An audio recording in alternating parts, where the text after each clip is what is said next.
when you really break the rules and you follow your heart and you do customized menu to the needs of our guests.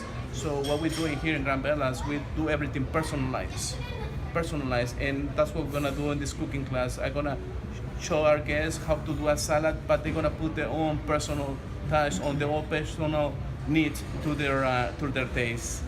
We're gonna do a little bit of green salad, and we're gonna try to, like I was mentioning before, I'm gonna substitute some of the proteins with nuts. I'm gonna try to use some almonds, and I'm gonna eliminate all the bad fat. There is no pork, nothing fried, nothing things like that. Instead of that, we're gonna use a very good olive oil, just a tiny bit, and we're just gonna use homemade vinaigrette to something that we can do in house. Very simple to do. A little lemon juice, a little orange, shallots, olive oil, salt, and pepper, and finish.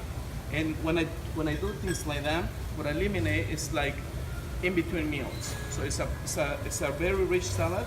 It's gonna keep us going the whole day, and stop getting non-healthy food during the day, meaning cookies, meaning things like that.